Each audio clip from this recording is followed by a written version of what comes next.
So with that, Jeremy, I will open things up for a quick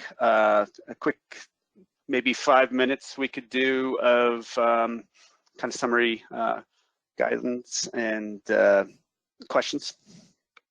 Yeah, we've got a bunch that have come in, so you got the juices flowing. Nice work. Cool. Oh, sorry, and I was off on timing there. Yeah, we have 10 minutes or so. Yeah.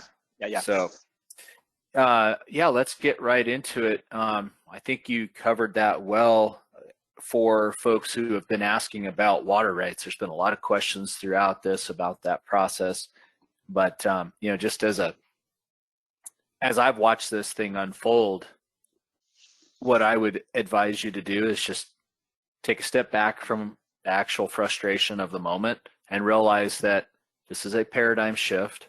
It's going to take some time for people to work through this, and we will work through it. The biggest advice I would have is those local practitioners out there who often feel like, you know, they're fighting this big force out there on their own. Connect with those other community members that are working on these types of projects, because that collective voice, if you can elevate that at a statewide level, that's where I've seen the most success, is we actually have, you know, the people on the ground getting back to the regulators saying this isn't working, and we need to adjust that. And for the most part, we have found the regulatory agencies to be fairly open to discussion on how to work through this together. So I would just have you take a pause and realize that is something big that's changing. The West, you know, if you've ever read the Cadillac Desert, Mark Reisner's book, I mean, we're used to thinking of streams as pretty drainage ditches. And I think most of the regulators, they've been comfortable with the work that's been done as long as you keep moving water through that site. When we actually talk about restoring the function of these systems, recovering endangered species, those types of things are going to require some maybe harder conversations about how do we get there. So, Jeremy, yeah, go ahead, Joe. I just what you said really just reminded me of a really important point in terms of, you know, reaching out to that, you know, community of other practitioners, and I think you would agree with this. Also reach out to the regulators as part of that community. As you said, they're used to permitting activities that are, you know, to have the potential to have a lot more negative impacts in systems. This stuff can seem pretty foreign. Get them out. The reason I just put up this picture is because I won't say who, but there's actually a regulator in this picture that we brought out to the workshop and was part of the workshop, invited to be part of the community. And once they build these things, once they see these things, once they see what the intent is, they have a much better understanding and can help you navigate through that legal process. So just to piggyback on what you were pointing out there. Sorry. Yeah. So one of our participants asks about this question of providing an application or consultation with just a range of structures. Yeah. And, you know, often the permit form will have very detailed information they want. And if you don't complete it, they'll kick it back to you. So do you have any advice for, you know, have you encountered trouble with that? How do you go through that process, even when they say, well, we really want to know specifically how many sticks and how deep and how far apart are the posts and all of that? Yeah, that's a great question. Usually, if we get a little bit of pushback on that, it's because of unfamiliarity with what it is that we're trying to do and familiarity with what they're used to seeing. The design schematics, so if I could go back to here, right? These design schematics do provide some general idea of what the sort of post spacing, what the type of materials are. If you recall yesterday when Weber was talking about the app, having things like, you know, crest height, crest length, etc., gives us an ability to estimate the sort of things that are going to be important triggers, like total fill volume, type of fill, you know, where is that material being sourced from, etc., etc. So usually once things are explained, and what's encouraging to see is various localities sort of referring to literally the design manual and what you've just been taught as the standard of practice for this. So we haven't had too hard of a time at all on that front, and I think Scott sort of expressed similar sentiment when asked about that at the end of his design talk yesterday. Yeah, great point. And our participants have a ton of experience with this. That we've gotten a bunch of comments. I just want to synthesize those a bit for relay those to everyone. They say, yes, absolutely. Start early in the process. Don't wait until your work is beginning, right? You don't have the crews lined up to go out next week before you call the permitting agencies. So establish that relationship way ahead of time and get them the information as soon as you have sufficient detail to apply. If you're a federal agency or there's any federal funding, we have in the US like a federal nexus, they call it, to the project. You're going to need to do NEPA. Even NRCS does NEPA in our own way. But NEPA is an overarching act. And so through that process, it flags many of the laws and state and local regulatory things that we need to make sure we pursue, including consultation with U.S. Fish and Wildlife Service and NIMFS on listed species. So all of that takes time. Don't fear it. I don't see projects stopped by permitting or consultation. They just have to go through a process. You may end up with some extra ornaments on your project in terms of conditions and timing and conservation measures and such, but they're typically not designed to stop projects. So just have some patience and work through that is some advice from our team and participants here. And Jeremy, and along those lines, I will say that in the states where this is, taking place more regularly now, every single one of those states started out with this fear of the permitting. And at some point, oh my gosh, this whole thing's going to get shut down. It's not going to happen. Also, every single one of those states has somehow found ways past that. And so if you're in a state that's just getting going on these things, then yeah, expect that little roller coaster ride. Have some patience, have some faith that you'll be able to get through it, and don't be afraid to borrow from precedents set by other places. Great. And one of our participants just asked about nationwide permits, and I think I could respond to that, Joe. Please.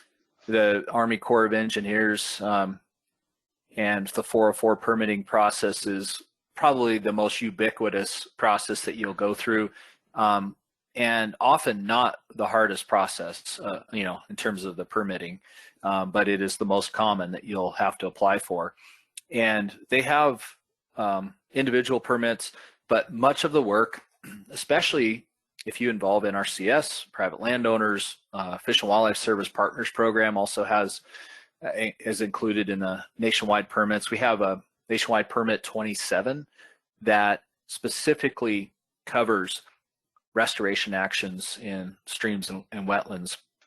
And it is a permit, but it's an expedited process, streamlined process. And so if your project involves those partners, make sure you tell the Army Corps that, because they will flag that. And in some instances I've seen, as soon as you mention that, they say, well, we don't need to do a permit, or they'll just say, you're already covered by Nationwide 27. Others want to see some more additional information. I would say get used to local interpretations in terms of what they want. That's fine. That is normal, and just work through that process in your area, but definitely know that those things are available. We have a time for a couple more questions here. Let me just look through the list. Oh, there's a good one, Joe. What do we do if the regulatory agencies or consultation folks aren't responding? You submit an application, you expect a response, and you're not getting it. Do you have any tips on how to handle that? I'm a bad person to ask because those that live in glass houses shouldn't throw stones. My inbox is a joke. Yeah, find another way. Maybe their inbox, maybe they're overwhelmed. Find a way to connect with them. Phone calls, et cetera, et cetera. After enough reasonable attempts to reach somebody, um, you know, get in touch with their boss. And it doesn't have to be in a way that is, hey, this person's not returning. It's like, hey, maybe they're just overworked or whatever, but we really need to proceed. I've tried this many times. Can you help me out on how I can get through, right? Just keep it civil, keep it polite. And that's back to that patience. The vast majority of these regulatory agencies, and particularly the regulatory branches, have been squeezed and squeezed and squeezed. They don't have the proper staffing, they don't have the proper budgets, and they're having a really hard time keeping pace with things. And so it is a reality. Yeah, absolutely. And so one more here before we move on. It's about this no net rise issue. Are you familiar with that? With I guess flooding, and I'm not sure which particular law that's referencing, but we've heard this before. Some flood boards have a no rise requirements.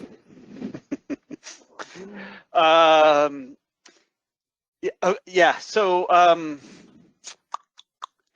I am going to cop out and say gray area.